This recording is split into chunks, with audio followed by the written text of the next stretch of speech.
Saya kaya mangkel aku. Rumasane. Sing ora komas kemes kok ndasmu atos. Iki sing endi, Pak Tobat, Pak? Sing endi iki lho iki Udo. Banowati cenanangan. Banowati ngawur wae. Bang, kula niki mboten napa-napa. Kamas. Ora wis. Wis ora biayane akeh kok Mas Kamas. Rekoso. Terima ora wis. Pahit wis. Pahit. Iki. Komuniseno. Sapa iki? Dalange kok Udu. Menungso rasa. Rekoso. Terima ora wis. Pahit wis. Pahit. Ora ketok kaya mangkel aku. Rumasane. Sing ora komas kemes kok ndasmu atos. Ora kok. Kowe iki garwane Prabu Daryudana. Bali kaya wingi-wingi. Ora usah nyenyamah marang asmane iki ora Bagong.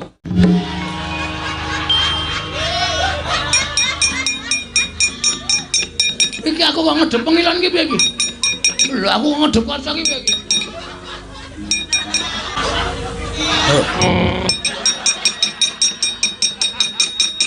Iki sing endi, Pak Tobat, Pak?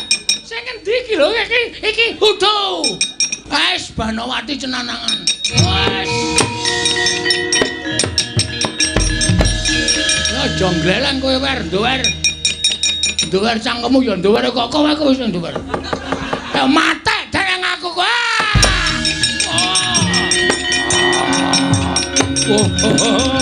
Wah, kula. Iki kaya Jim Citrasena. Inggih sinuwun. Kowe ingkang jaga ringin kurung negara Ngamarta, kowe mbiyen bangsaning Jim. Sapa iki? Komunisena.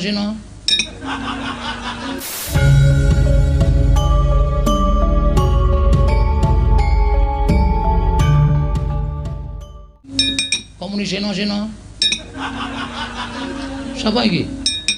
Dalange kok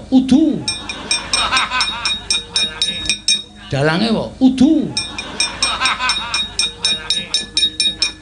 Menungso rasa. Pancen panjalmane jajal. Waton garuk wae. Syukur kapusan kowe wingi ya mecar-mecar. Ora apa-apa. Hidup-hidup sedekah.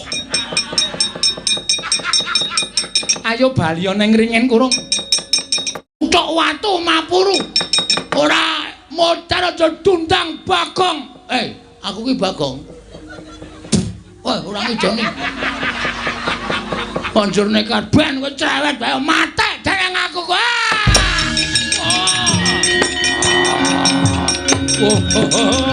Wah. Kula.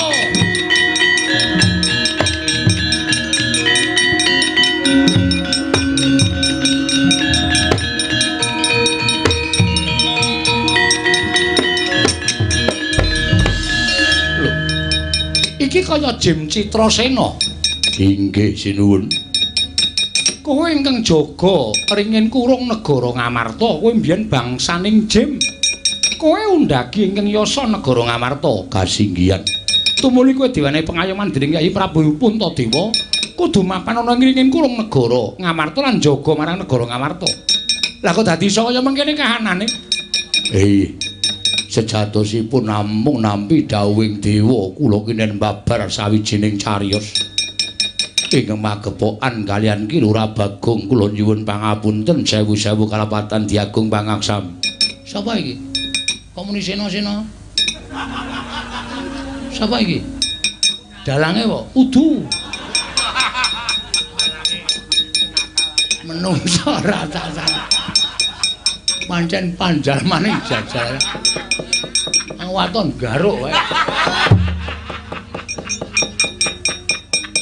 Syukur kapusan kowe wingi ya medal kae. Ora apa-apa. Hidup-hidup sedekah. Ayo Balya ning ringen kurung. Balya aja gawe memala. Inggih ngestaken dawuh Ki Lurah Bagong kula nyuwun pangapunten. Tak uyuhi sok ringine. Wis gawe masalah karo aku kowe. Ben pesing. Ampun apa? Mulih ana. Inggih ngestaken dawuh. Wah.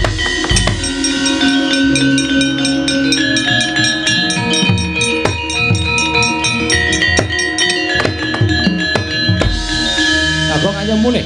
Nah, ayo mulih. Ora sane negara Ngastina.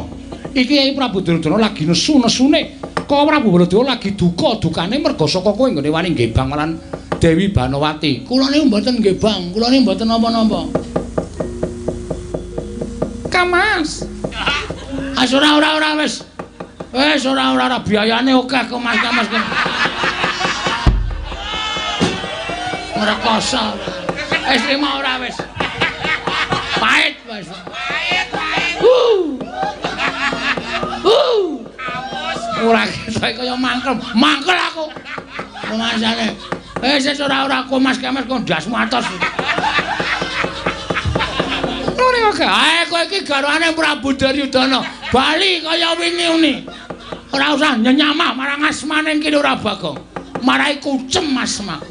Marai elek asmaku. Mulih. Muara mulih tak obong ndasmu. Lho. Iki prameswari. Oh iya ndeng lali aku. Konjor. Lah sok sawara kaya dolanan sing nggo ndase iso mandung-ndung. Persis ayo. Ayo warang nyeneng. Dolanan sing nggo ndase iso mandung-ndung. Persis ayo. Ayo warang nyenengke kok ya. Ayo. Ayo di anu apa jenenge tutup. Apane? Iki gara-gara iki. Ditutup piye maksudnya? Ditutup ya seneni kok kira lakone rung rampung kok ditutup ora. Aku itu berasa aku ora enak. Berasamu ora penak piye? Selama aku gojek-gojek iki kok atiku kok deg-deg ser. Deg-deg apa kae jenenge? Deg-deg sar tuku gudeg nang pasar. Ya konangan sing duwe deg-deg sar.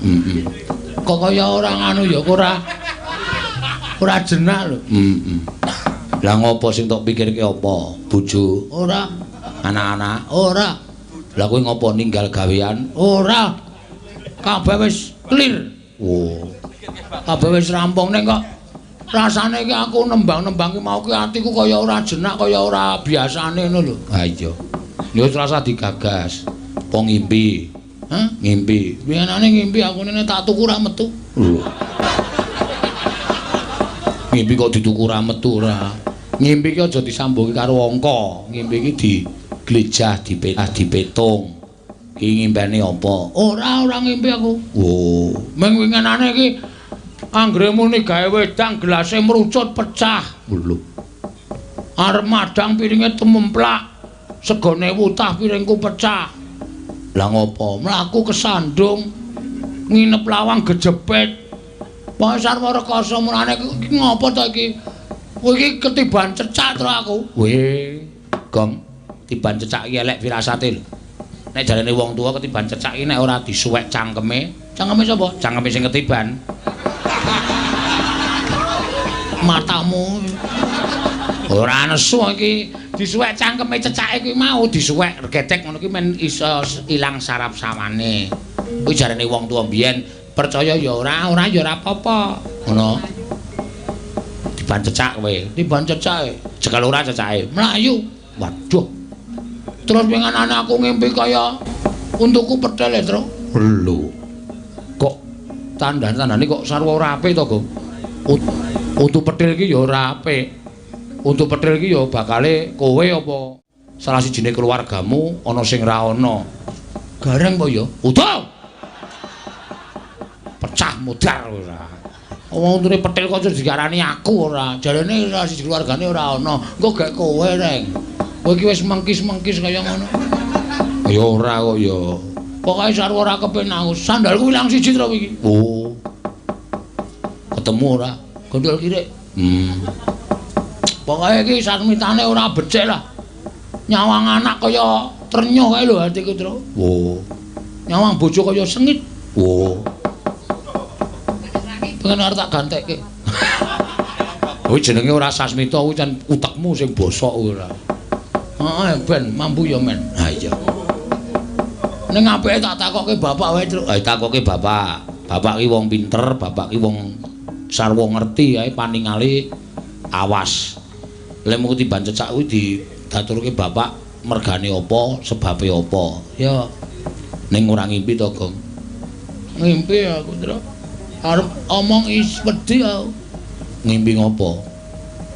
Omahku ki ewo. Lho. Gong, ora sembrono iki, Gong. Iki ora dianggep main-main lho, Gong iki. Ngimpi omahe ewo kuwi elek, tak kandhani. Wah, iki piye kowe ora matur bapak? Oh, tak kletak ndasmu lho. Ora meden-medeni to. Impene kembange wong turu. Aku ora tau tak gagas ning kok atiku aku wis omong to, iki kok tratapan, atiku tratapan. Karo kowe wong anggo sing bakul lemper. Aku malah nyanyi iki kepiye? Ya sowan Bapak Yatraya ndak ora betah atiku. Ya yo. Janing yaning tawaga kadi langit. Oh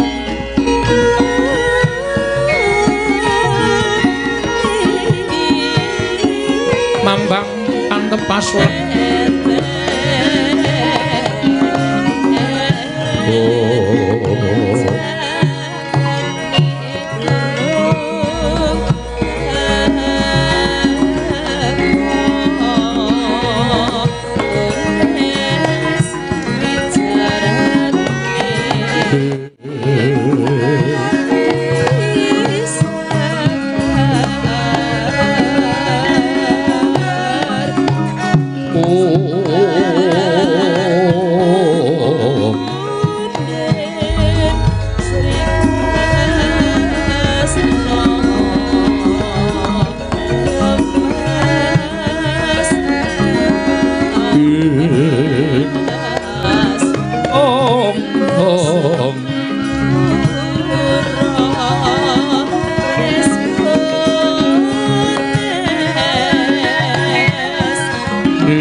prayitna semuriris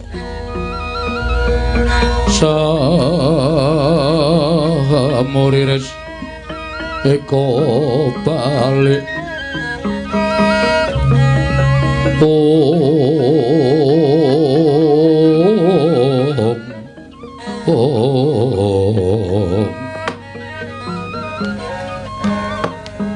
syukur tole dene kowe wis padha rampung anggone padha gegojekan. Nggih, Pak. Nggih, Pak. Ya mung kok raine Bagong kaya ora adat sabene, ora sumringah ki eneng apa? Matur go, matura. Apa sing tok rasake mau daturke Bapak? Mboten wonten apa-apa, Pak. Kula bahagia, Pak. Tenan apa piye? Lahir batos. Mboten ajeng nggadahi raos sedih wong seneng niku tumrap kula sehat. Iya.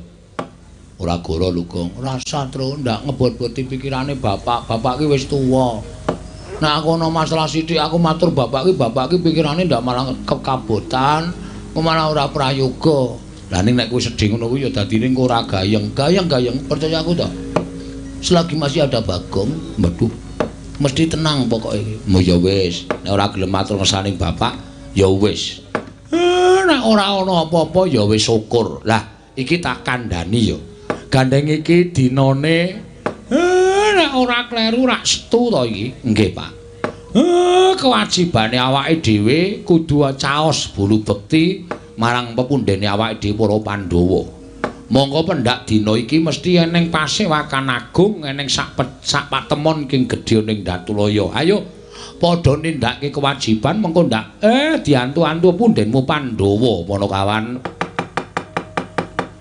Semareka den prayetna samurires eka balik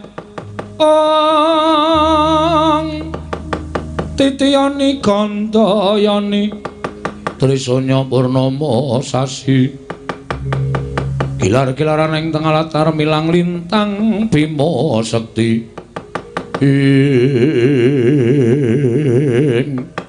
dereng ngantos pariposami Mbal Wacana praptaning rawing Sang Arjuna dumrajak tanpa harapan karya kagiat sangya para Panakawan wau.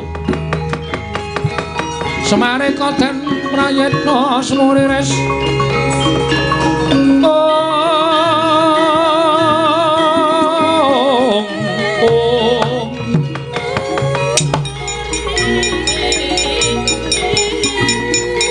titiyane gandayane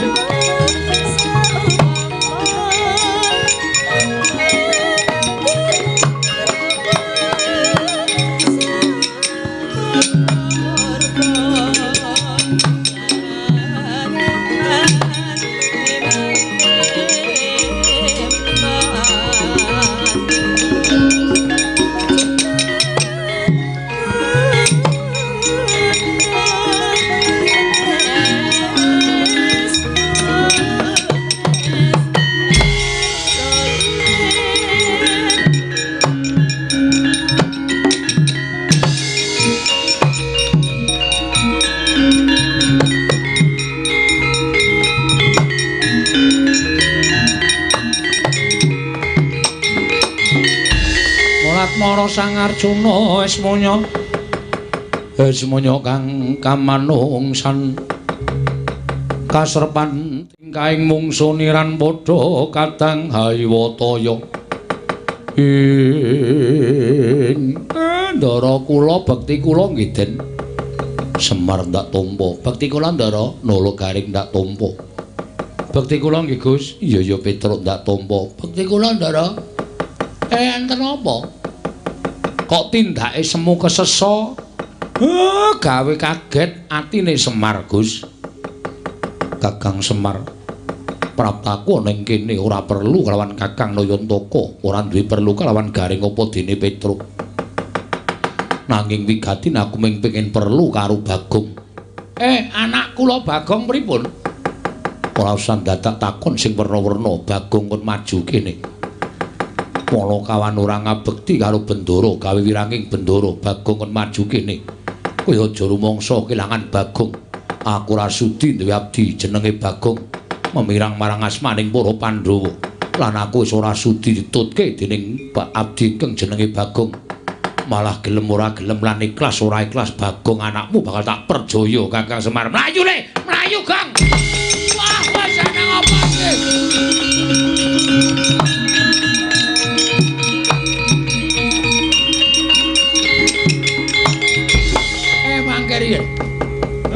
Perkara Bagong ajeng mang jur-jur kula manut kula nderek ning mang jelaske sik mang gamblangke perkarane napa lho lah kok dadi sampean ajeng mentala kali anak kula Koko Prabu Mandura rawuh ning negara Ngamarta paring dawuh yen to Bagong wani ngewat kelawan Kakang Mbok Ayu Banowati, Bagong wani maling ana ing negara Ngastina, mongko sing dicolong Prameswari negara Ngastina.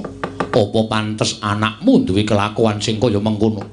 Aku ra sudi dadi karo Bagong. Yen perlu yen pancen Kakang Semar belani karo Bagong wiwit dina iki kuwi aja ngetutke Janaka. Aku ra sotah ditutke Panakawan.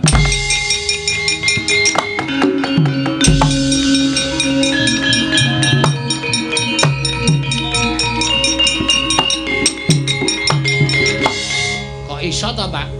Mongko Bagong iki pirang-pirang dina iki ora lunga saka omah lho. Ya, Tru? Heeh. Bagong iki pirang-pirang dina iki pei karo aku. Diapure. Iki senengane kaya ngono kuwi. Lah iki sing nang kene iki daramu iki adat saben sok nampa wadule wong liya mongko tanpa dipit. Piye Petro? Mongko Ndara Janaka kae nek muni sengit karo wong nek ngoyak ora bakal leren nek rung kecekel. Wah, lah Bagong iki nasibe. Mula mau Bagong sambat awake dhewe ya truk atine deg-degsar mangan gudeg ning pasar. Lah iya apa iki numusi impene Bagong le ketiban cecak karo le untune potrol siji kuwi. Mbok menawa iki Pak dinteni wae lakon iki.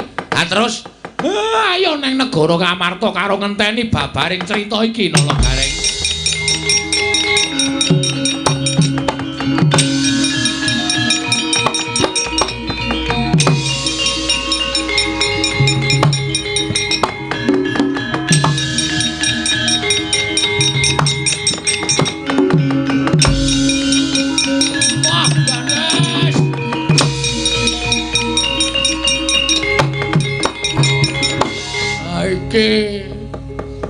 Iki sing tak rasake ket mau gara-gara kok mergane arep tak liwungke atiku nek atiku wis ora tentrem ngene iki wis.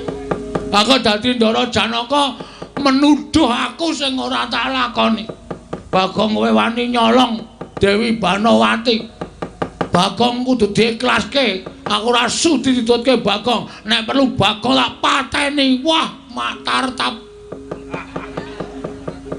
Atiku untung Gareng terus mlayu Gong, mlayu Petro ya mlayu Gong.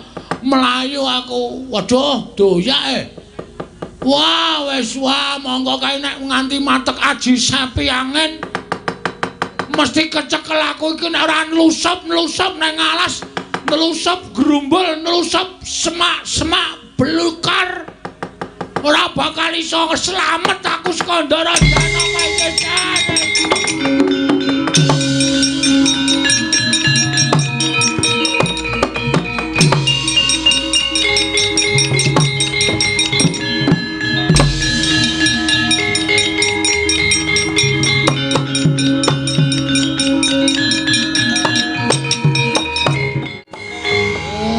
Dewa. Lelakon kok kaya ngene to iki. Aku didakwa nyolong Dewi Banowati. Nek tenan ngono ora masalah. Sisan gawe. Ora. Walah wis monggo waduh kok gelis banget to mlayu Ndara Janaka monggo nek mlaku mengipit-ipit. Bareng mlayu kok bantre ra jamak-jamak. Iki aku ndelik nang ndi wae mesti konangan. Aku mlayu nang ndi wae mesti iso kecekel. Wes mbangane mati saka tangane Ndara Janaka. Lho wong aku golek dalaning pati. Napa ketemu kok ya? Dalaning pati iki ya angel digoleki. Nek dalan gawe. Petengo kaya ngapa mesti ketemu yakin. Anggere didepke kipas angin kok. Muni mak yakin mesti soalnya ketemu asem tenan wis lah piye iki wis gantung apa ya nek gantung ya engko nek sing tak taleni kuwi iki kuat nek ora kuat mah tugel ming pinggethok ora sida mati Ndara Janaka teka Bagong pecah ndasmu tos modal kok rekasa to bengi iki uripku jan apa gara-gara nyanyi nganu apa jenenge iki sing nyanyi sinden cendik mau apa ya wirasate ora apik jan wis krekasa wis Aku tak golek dang sapa sing ketemu karo Bagong kanan apa wae kuwi sing tak anggap dalaning patiku.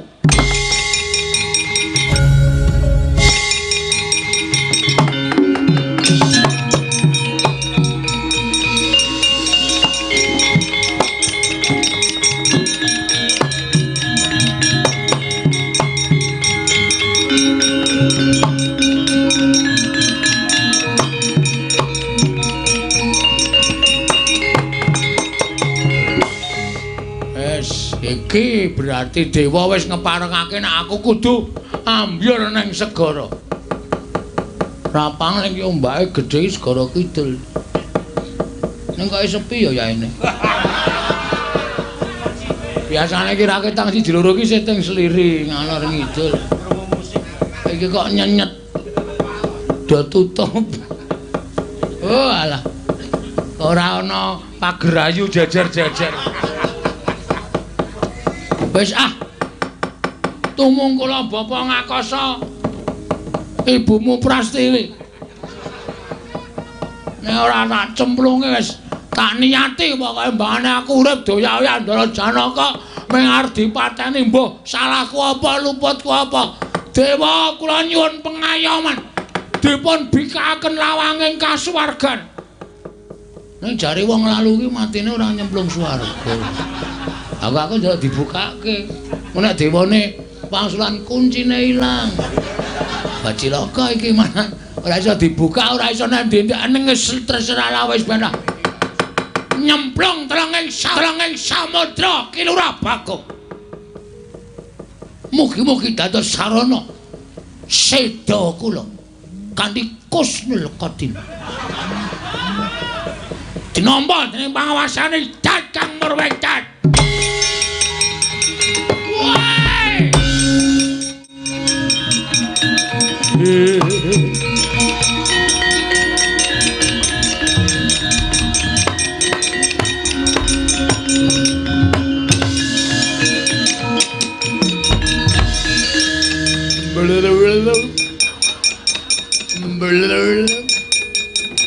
Nang segara ki arep enggak iso renang nek kekapiyuk ombak dadi klelep. Diantenan yo. Weh. Oh, yes. Edan. Sapa iki ngising nang segara iki? Kemambang mengenangi bathukku. Mangane mesti bangsa tongseng-tongsengan. Ketara atose ra jamak-jamak. Iki saya nengah aku itu boleh jadi patiku tenan.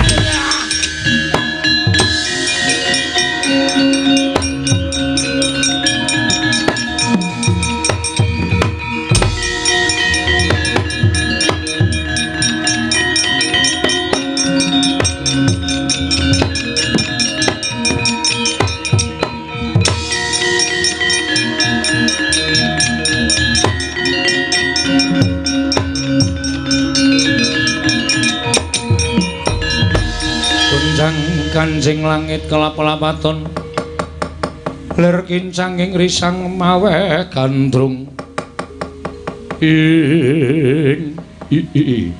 Ong mastu nama sidam sekaring bawana langgeng mula kok buron toya padha kepanasen awit gara-gara ingkang tumanduk ana ing samudra kabeh padha sambat jebul kecemplungan Bagong nganti ora eling Purwadusina. Bagong Panakawan ulun tambani ulun Sang Hyang Baruna ingkang tunggu segara Panakawan Bagong.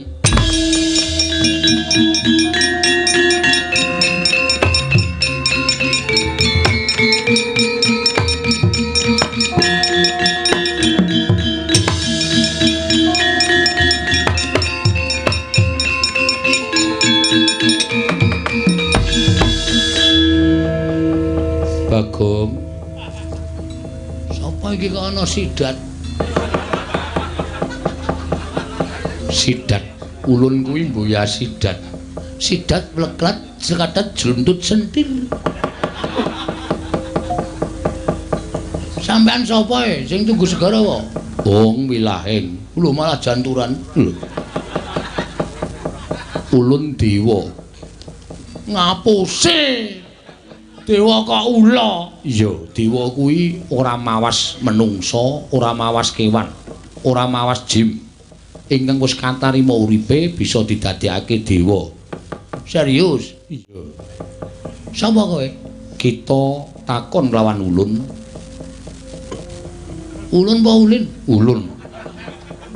Ulun Sang Hyang Baruna. Jenenge ulun apa Baruna? Ulun kuwi aku. Lah iya, aku wis ngerti. Aku ki ya berarti ya termasuk ulun, dudu. Kowe kuwi kita. Aku kita, kowe ulun. Iya. Piye maksude ulun? Lho. Maksudmu ngene, Bagong, kita ulun jarwani. Heeh, piye lun? Heeh, piye lun?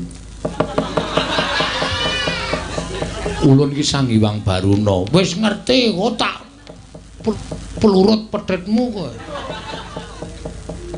Kita ora kena ngoko, kita kudu basa. Ah menungsa karo ula kok mbasani ula. Tenan bungai ulun dewa. Heh? Dewa, dewaning samudra kuwi ulun. Wo, tegese sampeanku sing tunggu samudra. Iya. Ulun Bathara Baruna. Iya. Kok kula iso ning jero banyu kaya bernapas teng daratan saka daya ulun. Wo, mekaten. Iya. Bagong, nun. Ngopo kita kok golek dalaning pati? Sampeyan jare dewa kok dadak takon. Dewa niku ngerti sadurunging winarah, ngerti lelakoning menungsa. Kok dadak Bagong, kita kenapa kok golek dalaning pati? Kok golek dalan sing kepenak wae Bagong. Kena ngopo? Mergo ora ndek biaya. Kita kuwi sembrono. Ulun ngerti apa to sababe kita golek dalaning pati. Sebab apa? Sebab kita dioyak-oyak kelawan bendoro kita. Sapa? Janaka. Apa sebabe kok aku dioyak-oyak? Mergo kita diarani Nyolong Wara utawa Dewi Banowati. Terus asline pripun Pukulun? Asline kula tak takon, monggo kula ora nglakoni lho Pukulun. Asli kula ora tumindak sing ora sak mestine. Arepa rupa kula elek niku aja nganti pakarti kula elek. Rupa elek kena, ning saisa-isane pakarti kula sing apik, sing becik. Iya, kita bener. Terus pripun iki? Cara jalan keluar pripun? Ngene wae. Ngono, ngene. Ulun kita dandani. Wujud apa? Aku mau nek wujud wong elek. Aku wis elek didandani elek. Wujud Brahmana. Pendhitane enom. Ya, enom. Ulun manut lan jeneng kita. Wis gawe dandani? Ya. Ulun bakal paring busana kelawan jeneng kita. Ya, siap. Ulun melu kita malu malah panjenengan ulun. Ulun melu kita apa kita melu ulun? Sing positif dewa kok mencra-mencre. Kita melu ulun. Nah ngono, nek kita melu ulun sengsara kita. Ulune uripe plendas-plendus kok. Ngejak wong. Yo kene ulun dandani. Ngestakaken dawuh Bu Kulun, manjing lan panjenengan ulun. Monggo Bu Kulun.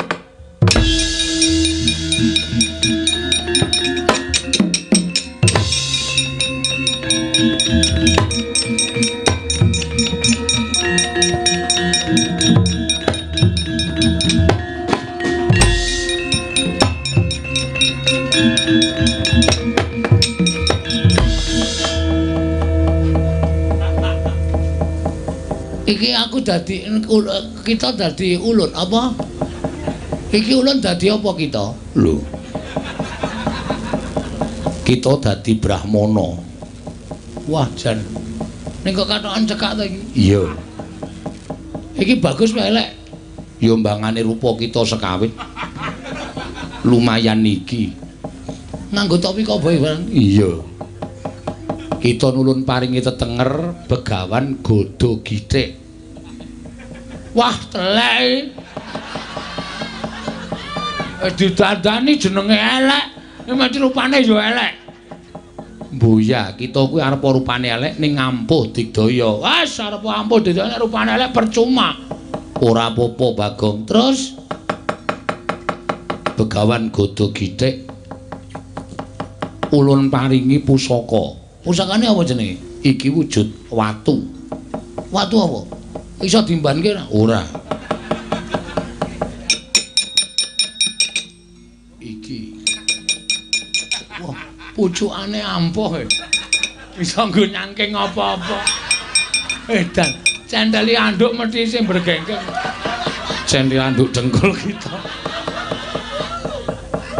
Pucukan kok rosane kaya ngono ya. Dianteran kok anggo nggotong watuke kuwat e. Ngono aku ki wah wis ora. Wis ora sentosa meneh wis. Aja kok cendeli anduk. Cendeli kathoke medhon. Kita kuwi lembuke kurang asli kuwi aku ora golo fakta. Iya iya.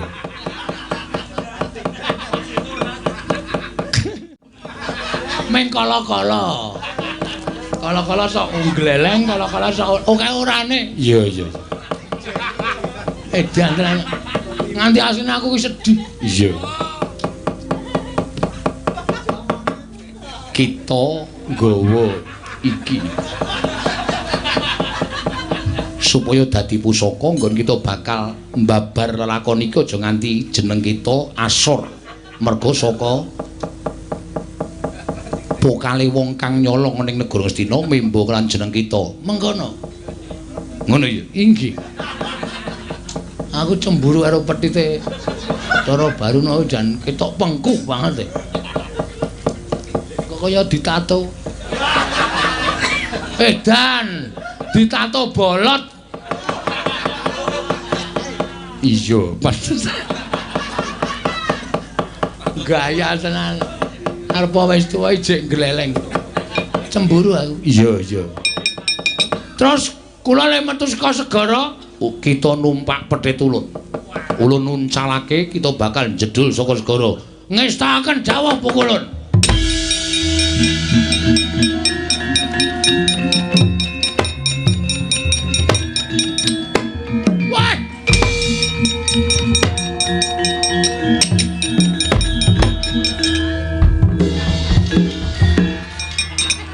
ngopo kita kok bali watune kari goblok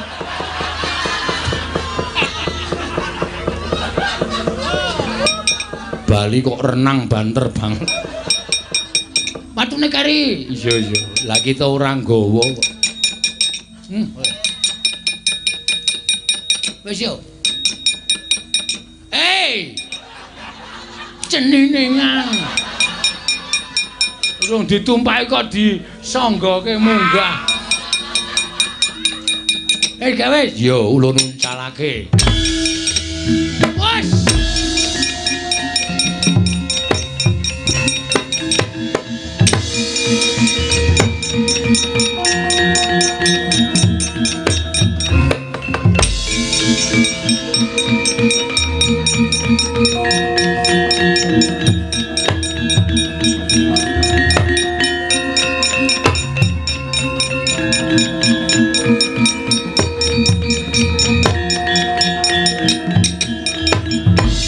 Gunjang kancing langit kelap-lapaton lerken sanging risang mawe gandrung Arjuna wonten paring adhawu kesusu kaselak ngrampungi perkara nanging gak tanpa pitung liripun kados pundi dene paduka paring dawuh mekaten ndak sawangska kadohan kowe arep merjaya Bagong merga rasamu mangkel atimu kebranang nalika kok Prabu Pandura paring dawuh yen to Bagong wani dadi duratmaka ning taman negara Ngastina Bagong sampun boten pantes dados batur negari Ngamarta sampun boten pantes dados Panakawan negari Mangarta kula sampun boten badhe sagah dipuntutaken Panakawan kok sik to aku tak takon karo kowe nek nganti Bagong ora tumindak terus kowe wis kebacut mateni Bagong Stranata oyak-oyak Bagong nyemplung segara saiki kowe kelangan ora upama Bagong ora nyata-nyata nyolong Yai Ratu Banowati Koko Prabu menapa Koko Prabu Mandura badhe pangandikanipun badhe goro dhateng kula. Nek mestine ora, ning rak bab kabeh mau perlu dibuktekake. Kados pindahanipun buktekaken. Ayo tak kanthi nang negara Ngastina. Monggo kula dherekaken.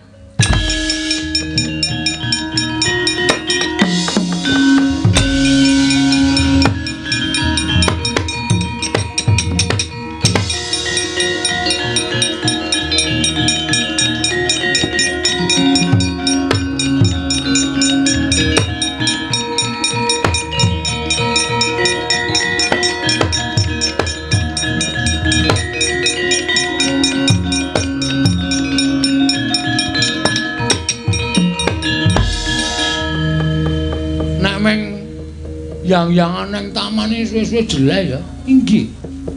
Ya pipitan ya. Lho.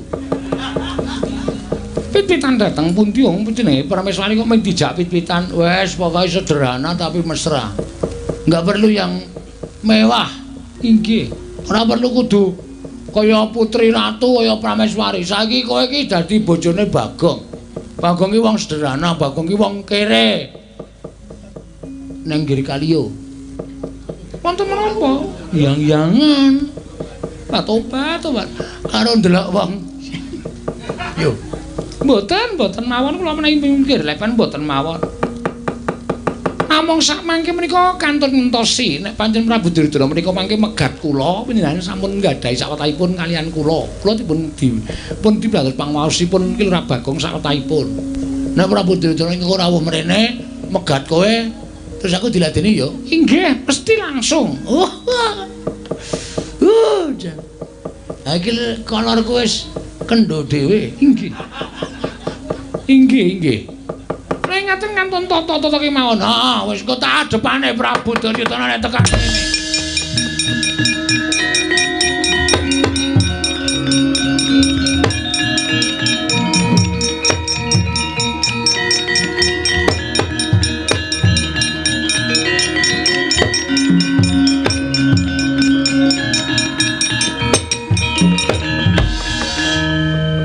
Lah nyata ngono kok Janaka kasinggihan menungso ratatanan ketoke nyemplung segara jebul malah mrene. Bagong kowe ora pantes urip ana ing alam padang. Sinuwun Ndarawati. Iya Bagong, nggih. Ndara Janaka. Ora caturan ya wis. Tobat. Piye kowe karo Janaka piye? Kelain hati, ha. Bagus kono. Ada bandhe karo aku ya ora ana apa-apane. Monggo nek kowe arep pindah ning atine Janaka ora masalah. Sengitra Duryudana ning Trisitresna karo Janaka ya percuma aku le ngeboti karo kowe. Mboten tetep awratun jenengan. Bagus kono lho. Mboten mau bagus nek gerus. Lu ngelek ning gawe tentrem. Bagus. Kakang Bu asa disauri. Kakang Bu, aku ora seneng karo kowe. Kakang Bu kok ngendika kaya ngoten? Jelas. Jalaranipun menapa? Jalane aku wis ratresna. Aku milih Bagong mangane kowe. Kowe bagus ning empuk. Mah. Ora gelem. Inggih sagah. Kowe bagus ning empuk. Edian. Lah iki kena dayane apa kok dadi Bagong kaya ngono iki lho. Elok tenan kok. Weh lah dalah. Yai Ratu Banowati kok dadi manut. Lah coba. Kowe gelem bali ora Bagong? Mboten. Wani karo Nata Ndarawati. Wonten, pun kula niati teng mriki. Yen kowe tak tamani senjata cakra mestine kowe tekaning mati. Mangtamake nek nganti kena mati mula meguru karo sampean Sinuwun.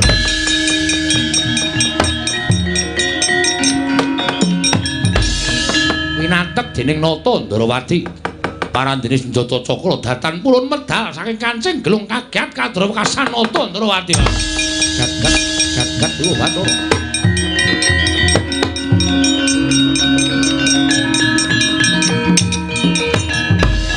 Janaka wonten paring adhawu.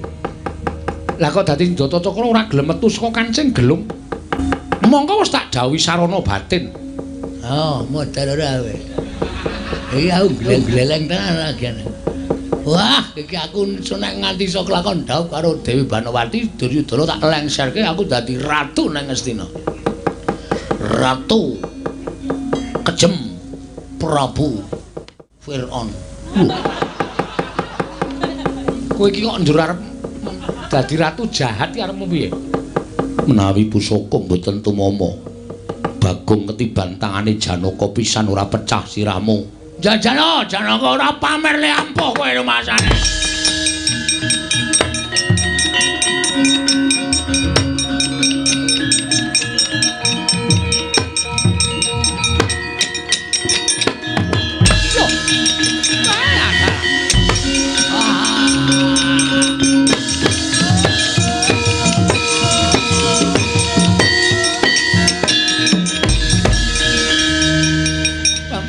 Manjunge nyonyunge. Yugen kan ngobal bantot. Aku iso ora sengaja sok metu dhewe. Tak nggo gerak awakku mak des. Tobat. Santai, Dewi Banowati, tak uruse pokoke perkara iki.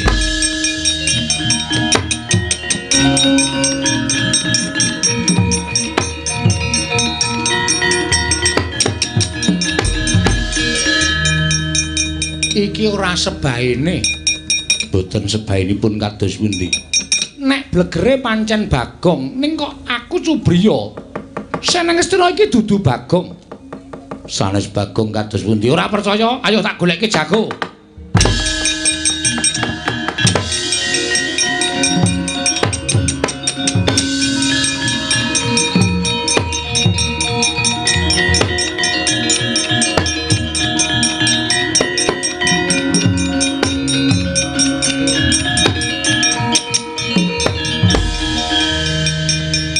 Iki sapa ana pendhita kok nuwun sewu pasuryane kaya dudu wong. Oh, baruna kae kok tak plurut tenan kok.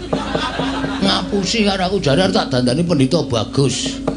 Lambene kok nganti turah-turah semono. Iki sapa? Pendhita Klyang Kabur Kanginan. Layangku. Tak wingi ora sah nyanyi to, jenengmu ki sapa? Begawan Gada Githik. Begawan Gada Githik. Piye? Kok mesam-mesam apa jenengku lucu apa? Ora. Apik lagi iki aku ngerti jeneng Gada Githik. Kuwi arep nggo githik apa? Nggo githik sesuatu. Ora perlu ngerti. Kowe sapa Prabu Kresna? Weh lah. Ampuh tenan iki. Janaka unten dawuh. Takon aku disebut jenenge Prabu menika tiyang kondang, ngkondang. Menawi kalian kula dereng kantenan ngertos. Kowe sapa Janaka? Kowe lagi lara ati ya? Kowe lagi lara ati mergo yangmu dipek wong, ta? Sobat ambiar kowe. Ora usah wedi citra ing janji, jogeti wae. Santai. Kaya jagati ming sak godhong jati jembar kuwi. Anu sak godhong kelor. Sak godhong kelor. Heeh. Maksude kedatanganmu ada apa? Ora iki Janaka iki kok ana pendhita kok lucu lho. Omongane iki sarwa guyokake. Aku njaluk tulung. Nek njaluk tulung tak tulungi, nek njaluk dhuwit aku ora duwe. Aku njaluk tulung karo kowe. Heeh. Aku kuwi duwe mungsuh. Jenenge Bagong. Lho. Bagong? Iya. Bagong kok wani ngepek utawa wani kurang ajar karo Dewi Banowati ki ora wangun to? Ora wangun. Lah nek kowe iso mateni Bagong sing eneng negara Ngastina kae, kowe njaluk apa-apa tak turuti. Wis to aja kuwatir. Kowe njaluk apa-apa tak turuti. Njaluk kon nyutke cangkemmu wae tak turuti kok. Apa kon nyutke matamu sing kaya ndok dadar? Kita ngerti karo aku gitu. Ora masalah. Nendi sing jenenge Bagong? Eneng kono kae. Aku njaluk tulung, ora nulungi kowe. Aku nulungi Prabu Kresna. Ora sudi nulungi karo. Buat apa? Macem-macem. Tak tulungi sinuwun Dwarawati. Iya. Begawan godho gitik. Heeh. Apa wae? Tumindak ora tau dipikir. Nganti nasibku ketoyong-toyong koyo ngene. Nganti aku nyemplung segara. Waduh.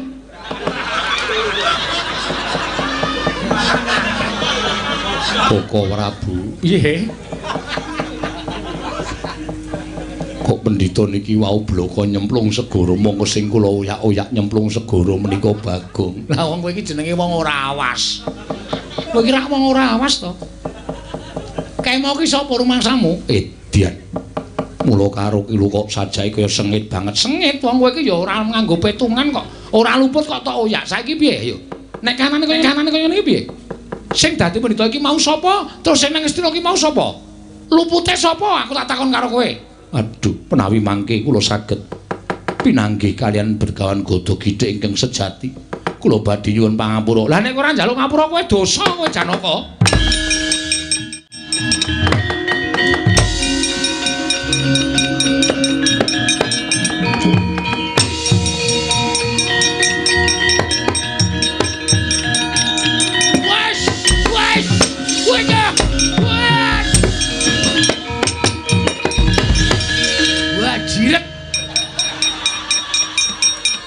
Iki sing marai aku kenang masalah. Setan tenan. Lho sapa iki suarane kok padha karo aku padha wae. Wah, persis tenan. Setan ratatanan. Sawa Begawan Godho Gitik. Kowe sapa? Aku Bagong ngandel ora. Tobat. Pengen wonten menapa? Iki lho, ana kere munggah ning Taman Sari. Kere matamu kowe. Tobat. Iki suarane kok padha lho, padha wae. Anggep ae sampeyan dhewe. Menika terus mundur diajeng mul. Aku disayang sik. Weh. Kowe kok melu nyayang aku? Aku pengen Wah, sena. Arep ngopo? Kowe ora gelem baleke Dewi Banowati karo ing kawogan mungsuhe Begawan Godho Gitik. Gulung keti kowe. Wah! Wes! Wah!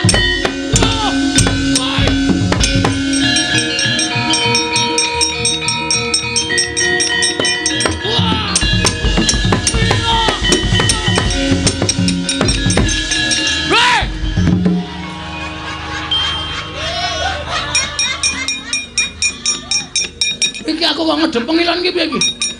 Lho aku kok ngedep kaca iki piye iki? Padha e. Engko gak ngedep kaca iki.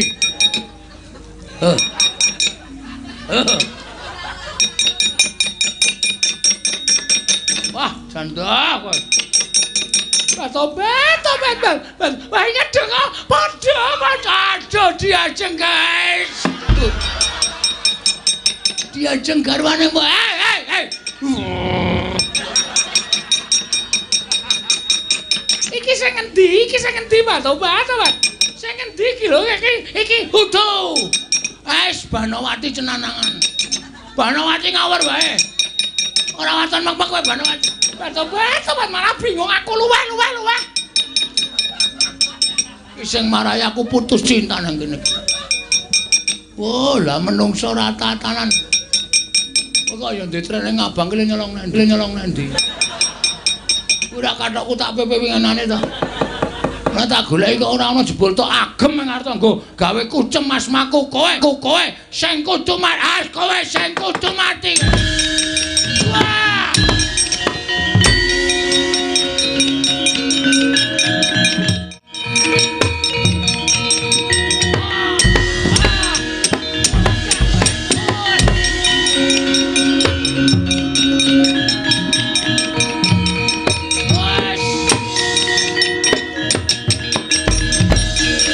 Jongglelan kowe nduwer cangkemmu ya nduwer kok kowe wis nduwer.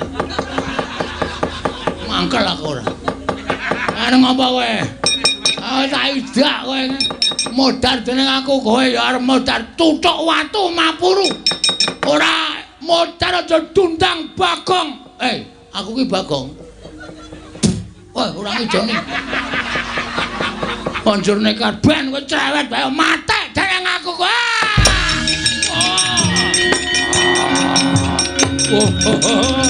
Wah. Kulo.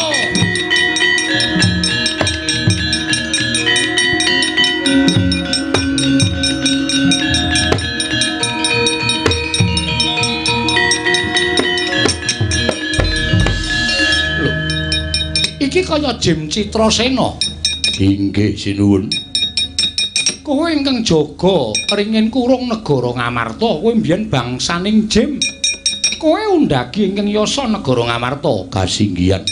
tumuli kowe diwenehi pengayoman dening Kyai Prabu Puntadewa kudu mapan ana ing ringin kurung negara Ngamarta lan jaga marang negara Ngamarta. Lah kok dadi iso kaya mengkene kahanane? Sejatosipun namung nampi dawuhing dewa kula kinen babar sawijining cariyos ingkang magepokan kaliyan Ki Lurah Bagong kula nyuwun pangapunten sewu-sewu kalapatan diagung pangaksami. Sapa iki? Komunisena-sena. Sapa iki? Dalange po? Udu. Menungso rata-rata. Pancen panjal maning jajal. Waton garuk wae. Syukur kapusan kowe wingi ya medal kae. Ora apa-apa. Idep-idep sedekah. Ayo balya ning ringin kurung. Balya aja gawe memala. Inggih ngestaken dawuh Ki Lurah Bagong kula nyuwun pangapunten. Tak uyuhi sok ringine. Wis gawe masalah karo aku kowe. Ben persing. Ampun apa? Mulih ana. Inggih ngestaken dawuh. Wah.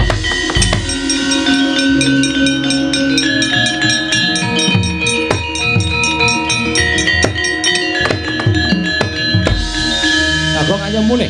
Non, Ayo mulih. Ora sane negara Ngastina. Iki Kyai Prabu Duryudana lagi nesu-nesune. Kok Prabu Baladewa lagi duka-dukane merga saka kowe nggone wani ngebang lan Dewi Banowati. kula niku mboten ngebang, kula niku mboten napa-napa. Kamas. Ora wis. Wis ora biayane akeh kok Mas Kamas. Ora kosa. Wis terima ora wis. Pahit wis.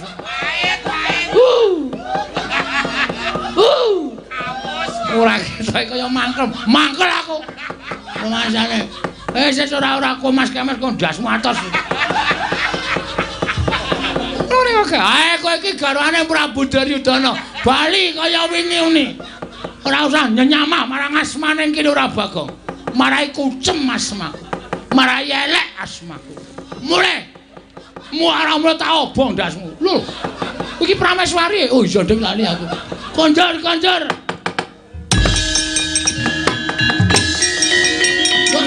Ya.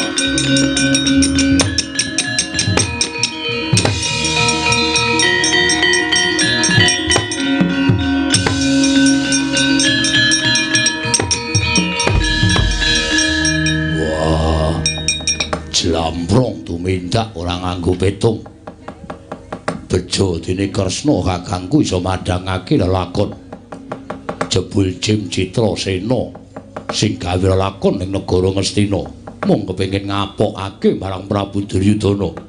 Dampyak lakuning Kurawa sipat barat saka kene.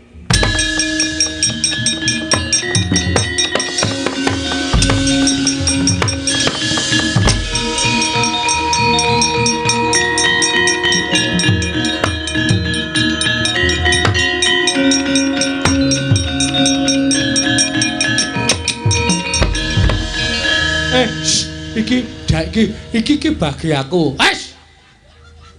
Bengi iki lakone aku. Oh. Bang Aso. Iya. Pun paripurna Ndara. Iya. Purwa Madya lan Pasesa Busana. ah tenan ora kleru-kleru sedaya menika mening kinaya kaca benggala saben cerita ringgit para sedalu atas menika monggo kula aturi amethik ingkang awan dipun bucal ingkang tebih ingkang sae monggo dipun ugemi sesarengan kinarya sangu anggenipun badhe wonten ing Candhi Prambanan. Semar. Kula. Ini aku malah bingung. Bagong ora entuk kok kula ora entuk dadi peran bengi iki. Sura Sudira Jayane Kangrat Siwa Brasta teng amping olah Darmastuti. Kinarya Sesanti Jaya Wijayanti kalih sing sambikala cinakena karo para Jawata. Suminten bakul tela.